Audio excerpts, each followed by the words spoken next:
Assalamualaikum warahmatullahi wabarakatuh. Kami dari kelompok 4 yang terdiri dari Safa Amira Mumtazah, Aisyah Kalista Putri Semiling, Anissa Mediana Widyaningrum, Muhammad Ataya Ihsan, Rafasyan Nartanto, Elizan Agana.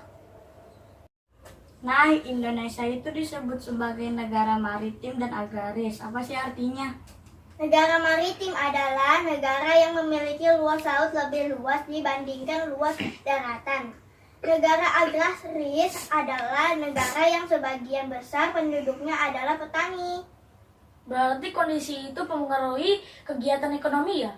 Betul, karena letak geografis Indonesia yang berbeda-beda. Lebih jelas lagi kita belajar bareng aja yuk. Ayo kita belajar bersama. Sebagai negara maritim dan agraris, Indonesia memiliki kondisi geografis yang unik di antara negara-negara yang ada di kawasan Asia Tenggara. Perhatikan dengan seksama peta Indonesia. Bentuk negara yang terdiri atas pulau-pulau seperti Indonesia disebut negara kepulauan. Negara kepulauan merupakan salah satu ciri dari negara maritim.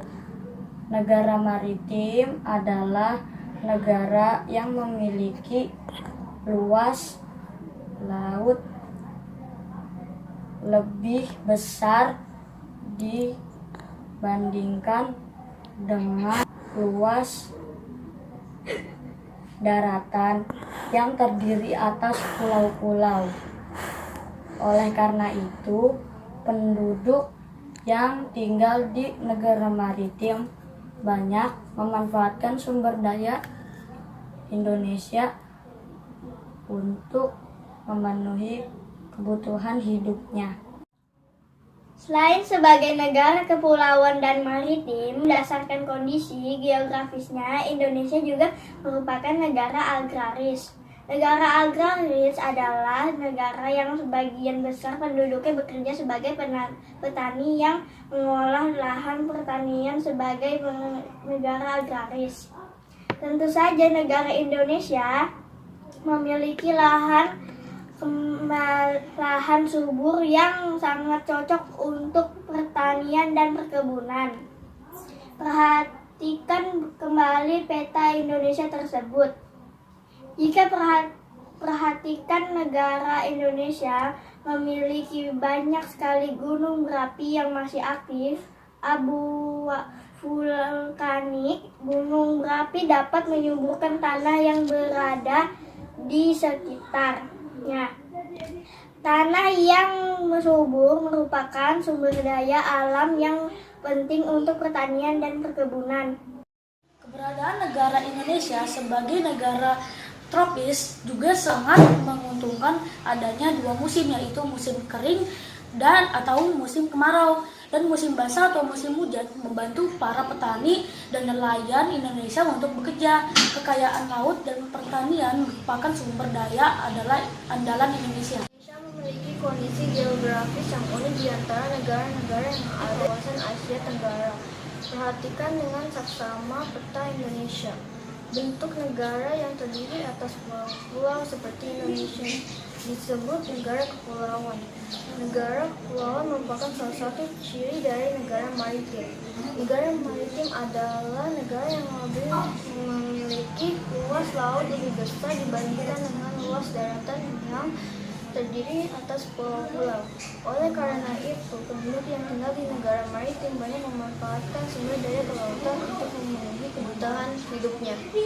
Tentang pentingnya persatuan dan kesatuan bangsa untuk mewujudkan negara yang berdaulat tidak lepas pengaruh berdirinya organisasi Budi Utomo.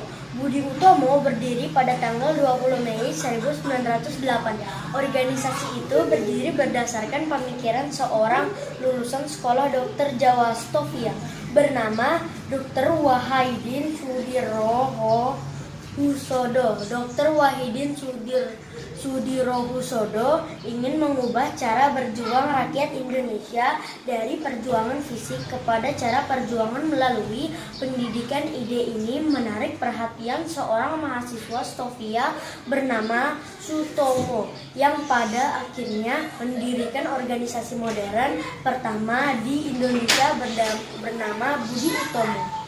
Dr. Wahidin Sudirohusodo dan Dr. Sutomo adalah berusaha membangkitkan kesadaran masyarakat Indonesia kala itu terhadap pentingnya persatuan dan kesatuan bangsa tanpa perlu mempersalahkan perbedaan agama dan suku.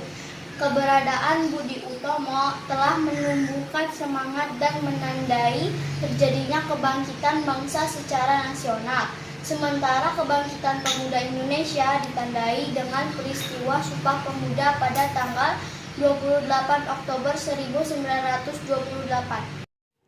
Pada masa kini, usaha mempersatukan bangsa sering terancam oleh gerakan dalam masyarakat yang ingin memecah belah Negara Kesatuan Republik Indonesia.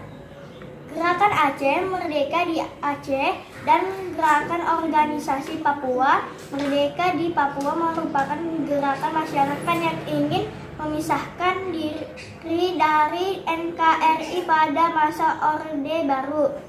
Setelah masa Orde Baru selesai digantikan oleh masa reformasi para pemimpin nasional. Pada masa itu, berusaha keras melakukan perundingan untuk meredam aksi perpecahan tersebut. KH Abdurrahman Wahid, Presiden keempat Indonesia, merupakan salah satu tokoh nasional yang membantu upaya perdamaian untuk mengatasi perpecahan tersebut. Kenyataannya, semangat persatuan dan kesatuan selalu mendapatkan tantangan. Tantangan ini berupa perlawanan dari bangsa asing maupun tantangan dari warga negara Indonesia yang tidak menginginkan persatuan bangsa. Untuk melawan kekuatan asing, muncullah perlawanan masyarakat di segala penjuru Indonesia yang melahirkan tokoh-tokoh yang gagah berani.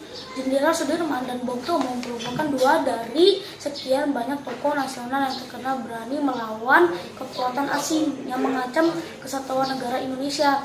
Kedua tokoh tersebut berjuang sekuat tenaga untuk mempertahankan kemerdekaan Indonesia yang telah diproklamasikan pada tanggal 17 Agustus 1945. Kami